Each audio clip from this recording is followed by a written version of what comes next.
நம்ம சந்தோஷமா இருக்கணும்னா நம்மளை சுத்தி என்னெல்லாம் இருக்கணும்னு நினைப்போம்? TV, fridge, car, bike, washing machine, AC, inverter, laptop, இதெல்லாம் இருக்குன்னு நினைப்போம். இப்படிதான் நான் நினைப்பேன், இப்படிதான் நீங்களும் நினைக்கிறீங்க, இப்படிதான் எல்லாரும் நினைப்பாங்க. ஆனா இதெல்லாம் தற்காலிகமான சந்தோஷம் தாங்க. அப்ப நிரந்தரமான ஒரு சந்தோஷம் இருக்கு. அது என்ன? இதெல்லாம் வைக்கிறதுக்கு ஒரு இடம் வேணாமாங்க? இடம்னா வீடு. வீடுன்னா வாடகை வீடா இல்ல லீஸ்கா? சொந்தமான ஒரு வீடு. சொந்தமான வீட்டில் இருந்தோம்னா நமக்கு நிரந்தரமான சந்தோஷம் கிடைக்கும்.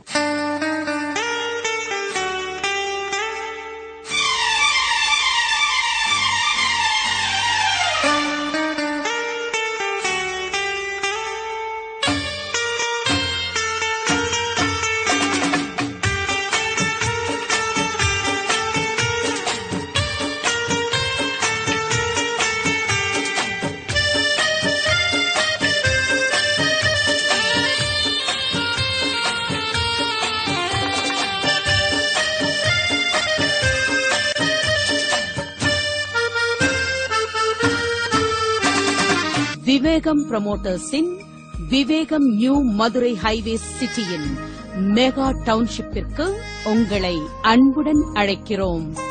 வீடு வாங்கணும்னு நினைக்கிறோம், இல்ல வீட்டை கட்டுறதுக்கு ஒரு இடம் வாங்கணும்னு நினைக்கிறோம். இப்பெல்லாம் வாங்குற மாதிரி அங்க இருக்கு. முன்னாலெல்லாம் குதிரை விலை, யானை விலைன்னு சொல்லுவாங்க. இப்ப அதெல்லாம் தாண்டி போய் உலக விலை ஆயிடுச்சு. மதுரையில இருக்கிற கள்ளிக்குடின்ற இடத்துல 2000 ஏக்கர் கொண்ட ஒரு இடத்துல ஒரு மெகா ப்ராஜெக்ட 25வது ப்ராஜெக்டா ஸ்டார்ட் பண்ணிருக்காங்க.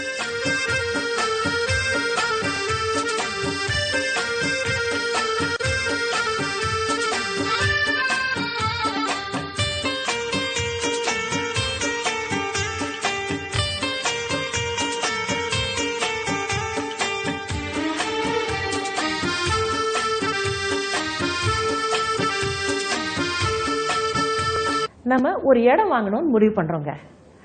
அது விலையும் கம்மியா இருக்கணும், அதே சமயம் நல்லாவும் இருக்கணும். ஒரு இடத்தை வாங்கும்போது நம்ம என்னெல்லாம் யோசிப்போமோ அதெல்லாத்தையும் யோசிச்சு ரெடி பண்ணி வச்சிருக்கிறவங்க தாங்க இந்த விவேகம் promoters.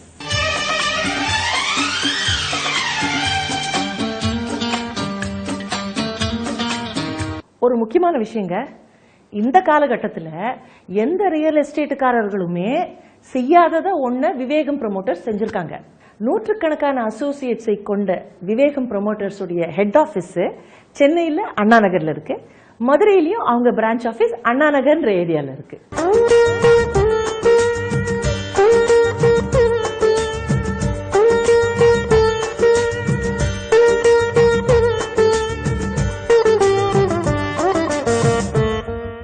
Vivegam group of companies இவங்க இன்னைக்கு நேத்து இந்த ப்ராஜெக்ட் ஸ்டார்ட் பண்ணலைங்க.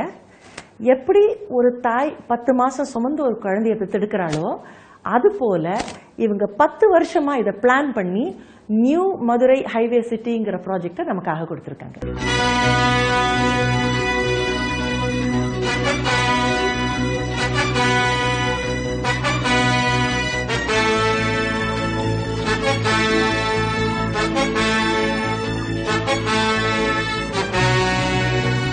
மதுரையில இருக்கிற கள்ளிக்குடின்ற இடத்துல நம்ம Vivekam group of companies 2000 acre கொண்ட ஒரு மெகா டவுன்ஷிப்பை நியூ மதுரை ஹைவே சிட்டின்னு ஸ்டார்ட் பண்ணிருக்காங்க.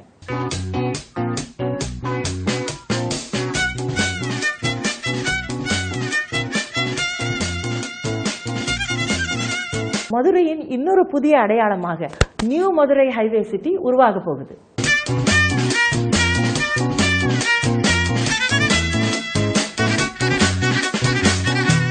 Madurai bus stand, railway station, airport, இங்கிருந்து நம்ம மனைக்கு வர்றதுக்கு 30 நிமிஷத்துக்குள்ள வந்துடலாம். நம்ம நியூ மதுரை ஹைவே சிட்டியிலிருந்து தூத்துக்குடி துறைமுகத்துக்கு வெறும் 90 கிலோமீட்டர் டிஸ்டன்ஸ் தாங்க.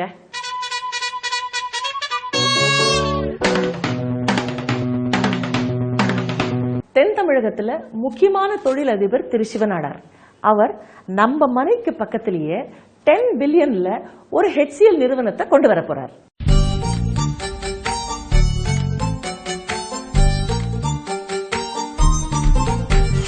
விவேகம் ப்ரொமோட்டர்ஸோட மேனேஜிங் டைரக்டர் மிஸ்டர் செண்பகமூர்த்தியை பற்றி சொல்லணும்னா 30 இயர்ஸ் மார்க்கெட்டிங் ஃபீல்டில் எக்ஸ்பீரியன்ஸ் இருக்குது அவருக்கு.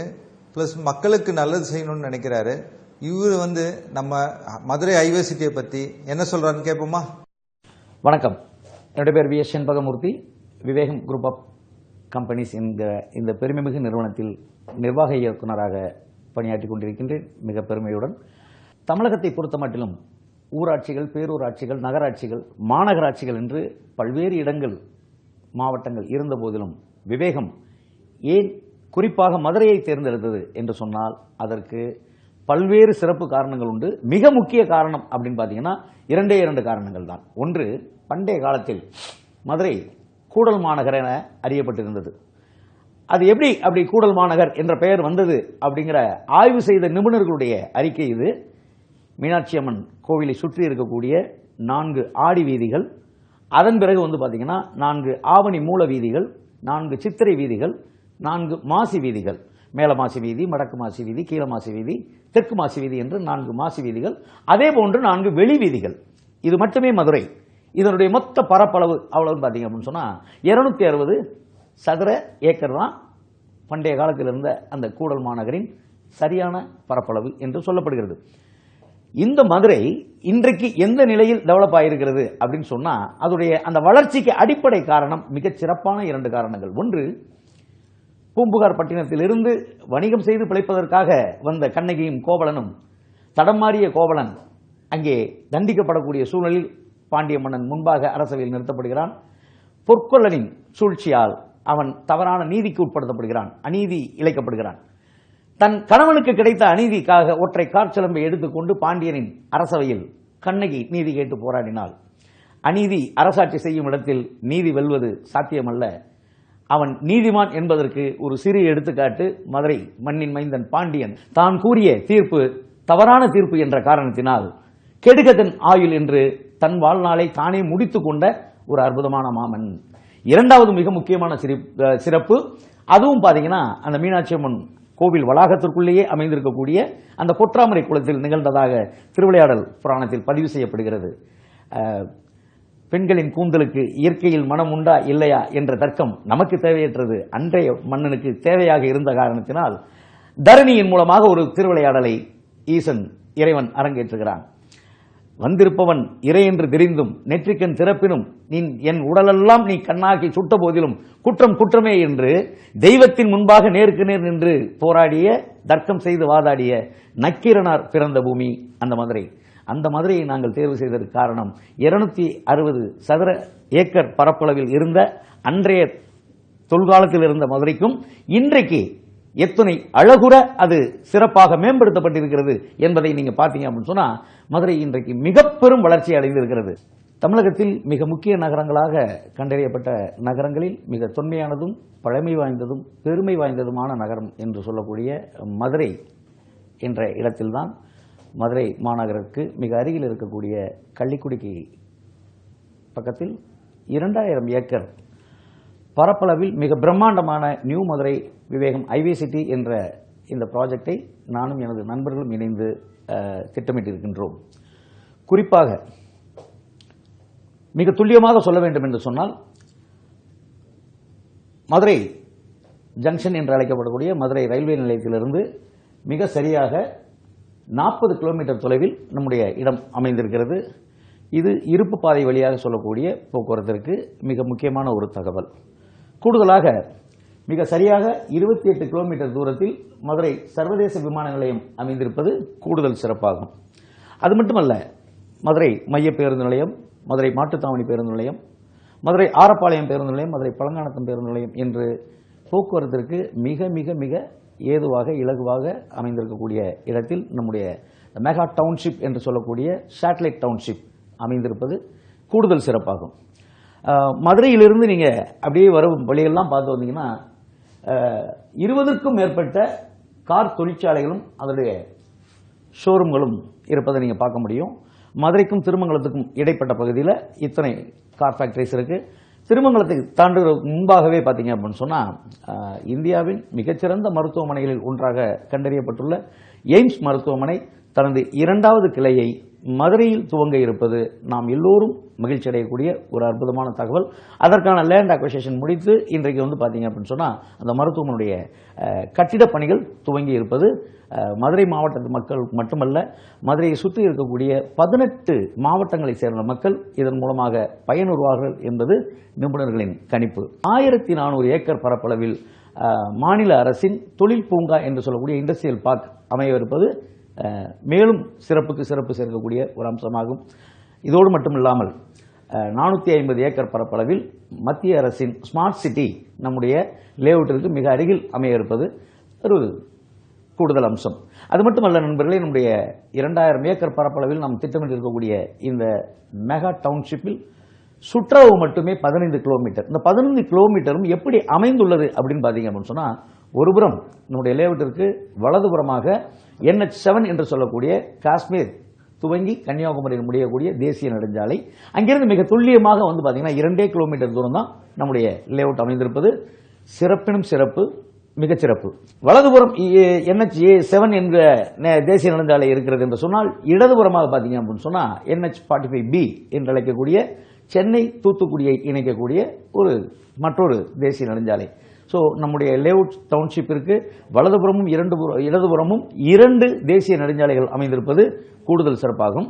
முன்புறமும் பின்புறம் என்று அழைக்கக்கூடிய அந்த 2 பக்கமும் பார்த்தீங்கன்னா இன்னொரு 2 பக்கம் வந்து பார்த்தீங்கன்னா ஸ்டேட் ஹைவேஸ் என்று சொல்லக்கூடிய தமிழக அரசின் போக்குவரத்து துறையால் இயக்கப்படக்கூடிய அரசு பேருந்துகள், தனியார் பேருந்துகள் போய் வரக்கூடிய அந்த மாநில நெடுஞ்சாலை 2 புறமும் அமைந்திருப்பது நமக்கு கூடுதல் சிறப்பு. அது மட்டுமல்ல, நம்முடைய லேஅவுட்டை சுற்றி கிட்டத்தட்ட 17க்கும் அதிகமான கல்லூரி வளாகங்கள் இருக்கு. இதெல்லாம் லேஅவுட்டுக்கு வெளியில, லேஅவுட்டுக்கு உள்ள என்னெல்லாம் நம்ம கொண்டு வர போறோம்னு பார்த்தீங்க அப்படின்னு சொன்னா, கல்வி வளாகத்திற்கு இடம் ஒதுக்கி இருக்கின்றோம். குறிப்பாக சொல்ல வேண்டும் என்றால், அரசு உயர்நிலைப் பள்ளிக்கூடத்திற்கு 3 ஏக்கர் 80 சென்ட் என்ற இடத்தை அங்கே இருக்கக்கூடிய அந்த கிராமத்து மாணவிகளின் எதிர்காலத்தை மனதில் கொண்டு ₹1 கூட அவர்களிடம் வசூலிக்காமல் நம்முடைய லேஅவுட்டுக்குள்ளேயே அரசு உயர்நிலைப் பள்ளி கட்டுவதற்கு ஏறத்தாழ 4 ஏக்கர் பக்கமாக 3 ஏக்கர் 80 சென்ட் இடத்தை நாம் இலவசமாக அவர்களுக்கு வழங்கி இருப்பது நம்முடைய விவேகத்திற்கு கிடைத்திருக்கக்கூடிய ஒரு அற்புதமான வாய்ப்பாகத்தான் நாங்கள் கண்டுகிறோம். அதோடு மட்டுமல்லாமல் விளையாட்டு திடலுக்கு இடம் ஒதுக்கி 17க்கும் மேற்பட்ட பூங்காக்களுக்கு இடம் ஒதுக்கி கோவில், மசூதி, சர்ச் என்ற தேவாலயத்திற்கும் நம்ம வந்து இடம் ஒதுக்கியிருக்கோம். ஸோ இன்னும் சொல்ல நிறைய பாயிண்ட்டுகள் இருந்தாலும் ஒரு சில விஷயங்களை மட்டுமே உங்களோட நான் வந்து ஷேர் பண்ணிக்க விரும்புகிறேன். பொதுவாக வந்து பார்த்தீங்க அப்படின்னு சொன்னால் லோ பட்ஜெட் லேஅவுட் அப்படின்னு சொல்லக்கூடிய இந்த பஞ்சாயத்து அப்ரூவல் லேஅவுட்டில் வந்து பார்த்தீங்க அப்படின்னா 30 அடி அகல சாலைக்கு மேலே ஒரே ஒரு ரோடு, அதுவும் 30 அடி ரோடாக போடுவாங்க. குறுக்கு சாலைகள் எல்லாம் 18 அடி 15 அடி என்று மற்றவர்கள் போடுவாங்க. இந்தியாவில் முதல் முறையாக ஒரு லோ பட்ஜெட் லேஅவுட்டில் 91 அடி சாலை, ஒரு மிக பிரம்மாண்டமான குறுக்கு நெடுக்காக போகக்கூடிய 5.5 கிலோமீட்டர் தூரத்திற்கு 91 அடி சாலை என்பது இந்தியாவில் வேறு எங்கும் கேட்டறியப்படாத ஒரு அற்புதமான விஷயம். அதோடு மட்டுமல்ல நண்பர்களே, அனைத்து இணைப்பு சாலைகள் சொல்லக்கூடிய ஜங்ஷன் ரோட்ஸ் எல்லாமே 40 அடி சாலைகள், 30 அடி சாலைகள். ஒரு கிரவுண்டுக்கும் நம்ம வந்து ஒரு கட் ரோடு அப்படின்னு சொல்லக்கூடிய குறுக்கு சாலைன்னு சொல்லி 23 அடி நம்ம பிரிச்சிருக்கோம். இது எல்லாவற்றையும் விட மிக முக்கியமான ஹைலைட்ஸ், அங்கே மற்றவர்கள் நமக்கு முன்பும் பின்பும் இடமும் வளமும் நிறைய நண்பர்கள் அங்கே லேஅவுட் பண்ணிட்டு இருக்காங்க. இந்த வசதிகள் எதுவுமே இல்லாமல் அவங்க 2 வருடத்துக்கு முன்னாடி என்ன விலை விற்று சென்றார்களோ அந்த விலையோடு நாம் ஒப்பிடும்போது 50% தள்ளுபடி விலையிலும் 100% குவாலிட்டியாகவும் கொடுப்பதுதான் விவேகத்தின் உச்சகட்ட மாண்பு மரபு. வணக்கம். இந்தியாவிலே மிக சுத்தமான காற்றை சுவாசிக்கிறவங்க மதுரை ஜனங்கன்னு நான் சொல்லுங்க, உலக சுகாதார மையம் சொல்லியிருக்காங்க. அந்த மதுரைக்கு பக்கத்துல தான் Vivekam promoters new Madurai highway city கொண்டு வந்திருக்காங்க.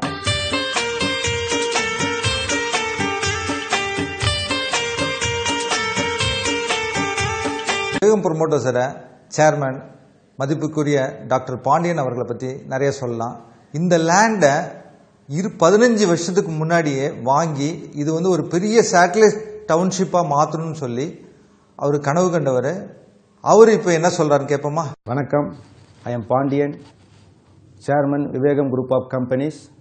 I am experienced in water, waste management and other infrastructure projects for the last executing these projects for the last 25 years.